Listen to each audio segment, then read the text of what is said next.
Hey, what is up, everybody? It's me Binayak as your host for today's episode. So, make sure to watch this video till the end, and if you guys are new in this channel, then please do not forget to subscribe and turn on the notification bell for the more knowledge video on my near future.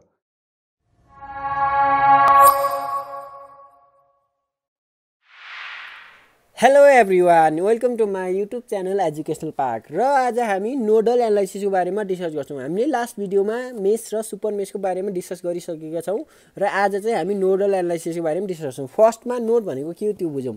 Node भनेको एउटा पोइन्टमा तीनवटा line join भयो भने त्यसलाई चाहिँ के भनिन्छ, नोड भनिन्छ। लाइक एउटा लाइन यताबाट जोडिरहेछ, अर्को लाइन चाहिँ यताबाट जोडिरहेछ, अर्को लाइन चाहिँ तल आइरहेछ भनेपछि यसलाई चाहिँ नोड भनिन्छ। तीनवटा वा तीनवटा भन्दा बढी लाइनहरू एउटा पोइन्टमा जोडिएको छ भनेपछि त्यसलाई के भनिन्छ, नोड भनिन्छ। लाइक यसबाट I1 करेन्ट फ्लो भइरहेछ, यसबाट I2 करेन्ट फ्लो भइरहेछ र यसबाट I3 करेन्ट फ्लो भइरहेछ भनेपछि यसलाई चाहिँ के भनिन्छ, यसलाई चाहिँ नोड भनिन्छ। लाइक दुईवटा लाइनमा चाहिँ करेन्ट फ्लो हुन्छ कि नै, करेन्ट फ्लो त हुन्छ तर त्यसलाई नोड भन्न मिल्दैन, किनभने यसबाट I1 करेन्ट फ्लो भइरहेछ, यसबाट पनि I1 नै करेन्ट फ्लो भइरहेछ, किनभने यहाँनिर करेन्ट डिभाइड हुने कुनै पनि सोर्स पनि छैन, ठाउँ पनि छैन। त्यही भएर तीनवटा वा तीनवटा भन्दा बढी लाइनहरू एउटा पोइन्टमा जोडिएको छ भने त्यसलाई चाहिँ नोड भनिन्छ। र यो नोडल एनालाइसिसमा चाहिँ केसिएल ल युज हुन्छ, किनभने यसमा चाहिँ करेन्ट डिभाइड हुन्छ, त्यही भएर चाहिँ केसिएल युज हुन्छ। फर्स्ट अफ अल केसिएल भनेको के हो त्यो बुझौँ। केसिएल भनेको जहिले पनि मानौँ I1 I2 यता बगिरहेछ, यो एउटा पोइन्ट छ, I3 बगिरहेछ, I4। यसमा चाहिँ जहिले पनि incoming current equal to outgoing current हुन्छ। केसिएलमा इन्कमिङ करेन्ट इक्वल टु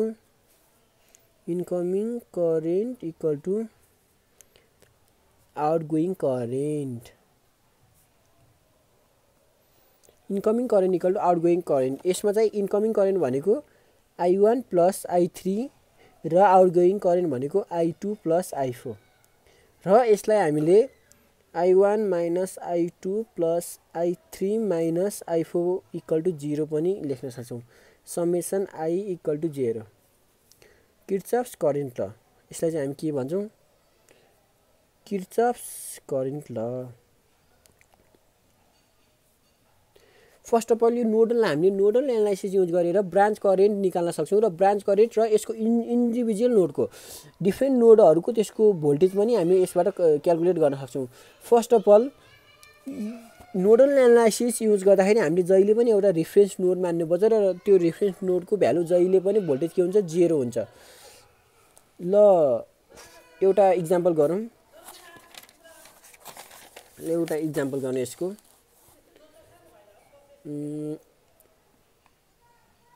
एउटा करेन्ट एउटा भोल्टेज हुन्छ, यो एउटा रेजिस्टेन्स गिरेछ,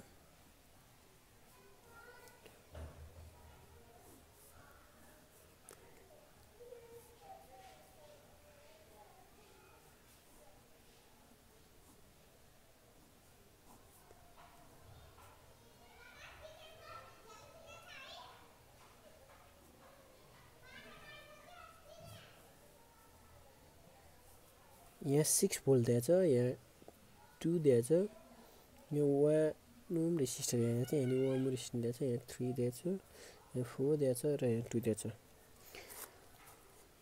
ल लेट एउटा नोड यहाँ छ, किनभने एउटा पोइन्ट यहाँ छ, यसबाट 3 वा तीनवटा भन्दा बढी तीनवटा लाइन छ, त्यही भएर नोड 1 यो मानौँ, यसलाई चाहिँ VA मानौँ भोल्टेज चाहिँ। यसमा पनि तीनवटा लाइन छ, 1 2 3, त्यही भएर यसलाई VB मानौँ। नोड 2 यसमा पनि तीनवटा छ, त्यही भएर चाहिँ यसलाई VC मानौँ। लेट अब हामीले फर्स्टमा नोड एनालाइसिस गर्दाखेरि एउटा रेफरेन्स नोड मान्नुपर्छ, जहिले पनि एउटा रेफरेन्स नोड मान्नुपर्छ, त्यही भएर हामीले यसको कमन रेफरेन्स नोड यसलाई मानौँ र यसलाई चाहिँ VD मानौँ। यो VDको भ्यालु जहिले पनि के हुन्छ, 0 हुन्छ। रेफरेन्स नोड सजिलोको लागि लेट यहाँबाट यता आउँछ, V0 नै हुन्छ। सो एउटा रेफरेन्स नोड मान्नु पऱ्यो, तीनवटै नोडको कमन नोडलाई चाहिँ रेफरेन्स नोड मानौँ। लेट यसबाट I1 करेन्ट फ्लो भइरहेछ, यसबाट I1 करेन्ट फ्लो भइरहेछ, यसबाट I2 करेन्ट फ्लो भइरहेछ र यसबाट I3 करेन्ट फ्लो भइरहेछ, यसबाट I4 फलो भइरहेछ, यसबाट I5 र यसबाट I6।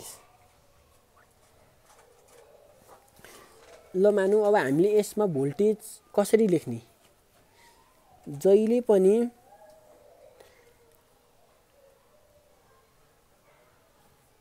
एउटा नोड यहाँ छ, एउटा नोड यहाँ छ। ल मानौँ यसबाट I1 करेन्ट फ्लो भइरहेछ। I1 करेन्ट V1 देखि VA देखि VB मा फ्लो भइरहेछ। हामीलाई थाहा छ V = IR हुन्छ, I भनेको V/R हुन्छ, V/R हुन्छ। र यसमा यो V भनेको के हो, पोटेन्शियल डिफरेन्स हो। यो V भनेको पोटेन्शियल डिफरेन्स हो र यसमा चाहिँ VA - VB अपन यहाँ R हुन्छ, किनभने करेन्ट V1 देखि V2 मा VA देखि VB मा फ्लो भइरहेछ, त्यही भएर VA - VB upon R current भनेको यो। ल यो फर्मुलाले यहाँ हुन्छ, यहाँ युज भयो भने हामीलाई धेरै युजफुल हुन्छ। ल फर्स्ट अफ अल यसमा चाहिँ एप्लाइङ KVL एट नोड 1, पहिला सुरुमा नोड 1 मा चाहिँ KVL लगाऊँ है। Applying KVL at node 1, node 1 मा KVL लगाउँदाखेरि KVL के भनेको छ, incoming current = outgoing current. Incoming current I1 = I2 + I3, outgoing current I3 छ, त्यही भएर फर्स्ट अफ अल I1 भनेको के हो, I1 भनेको एउटा भोल्टेज यहाँ छ, एउटा भोल्टेज यहाँ छ भनेपछि I1 6 देखि V1 मा तिर फ्लो भइरहेछ भनेपछि 6 - VA/2। यो फर्मुला युज गर्ने अनुसार V भनेको पोटेन्शियल डिफरेन्स हो, 6 - VA गर्दा पोटेन्शियल डिफरेन्स भयो अपन रेसिस्टर। सिमिलरली I2 भनेको VA -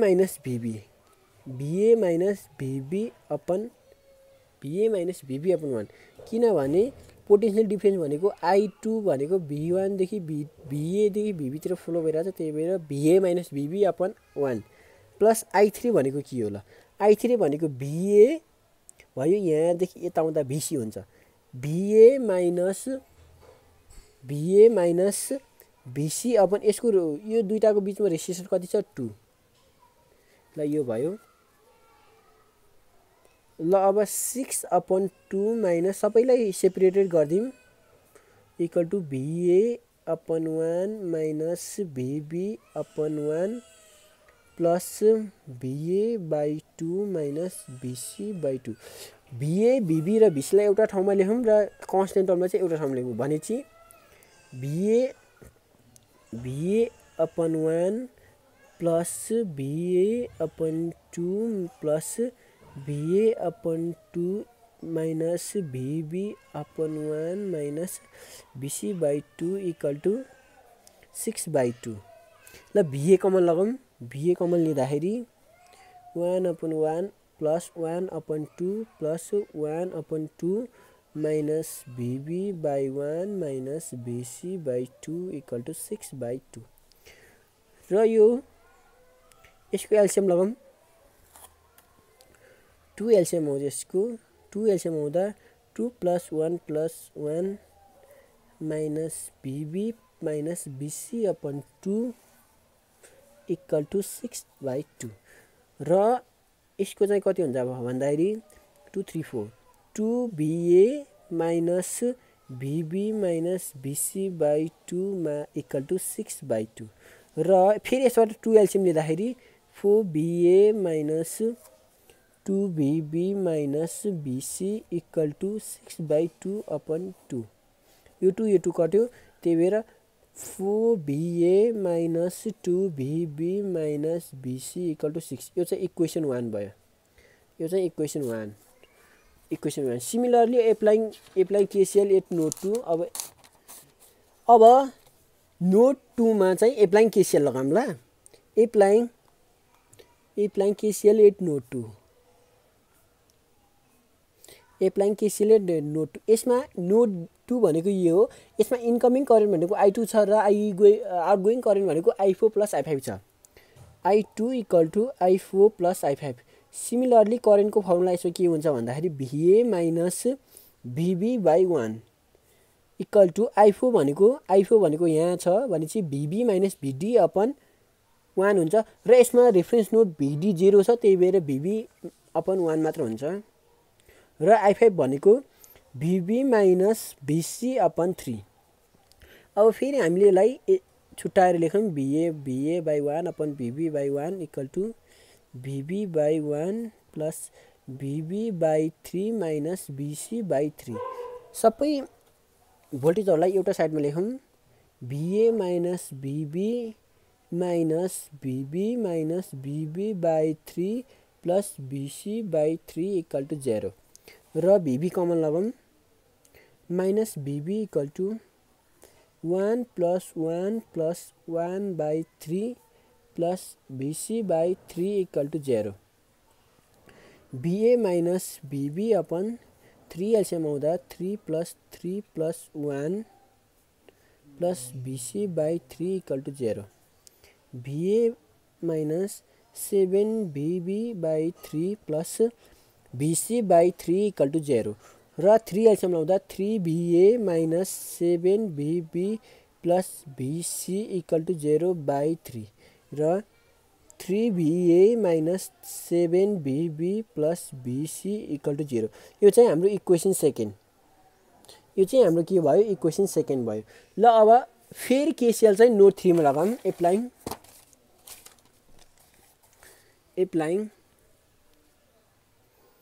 applying KCL at node 3। यसमा नोड 3 भनेको यो भयो। यसमा चाहिँ इन्कमिङ करेन्ट भनेको I5 प्लस I3 हुन्छ भने यसको आउटगोइङ करेन्ट चाहिँ I6 हुन्छ किनभने I5 पनि BC तिर आइरहेछ I3 पनि BC तिर आइरहेछ I6 भनेको BC देखि टाढा गएर त्यही भएर इन्कमिङ करेन्ट भनेको I3 plus I5 plus outgoing current भनेको I6 equal to I5 plus I3। I6 भनेको BC minus VD plus 6 sorry यहाँ 6 छुटेछ 6 किनभने करेन्ट यतातिर आइरहेछ भोल्टेज यहाँ नेगेटिभ टु पोजिटिभ फ्लो भइरहेछ त्यही भएर चाहिँ पोजिटिभ हुन्छ।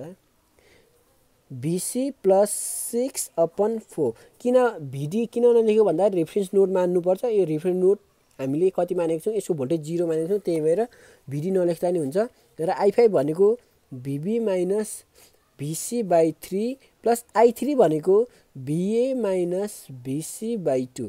फेरि छुट्याएर लेखौँ BC by 4 plus 6 by 4 equal to VB by 3 minus VC by 3 plus VA by 2 minus VC by 2। फेरि भोल्टेजलाई एउटा ठाउँमा लेखौँ र कन्स्टेन्ट टर्मलाई एउटा ठाउँमा लेखौँ VA by 2 plus VB by 3 minus VC by 3 minus VC by 2 minus VC by 4 equal to 6 by 4 र VC common लगाऊँ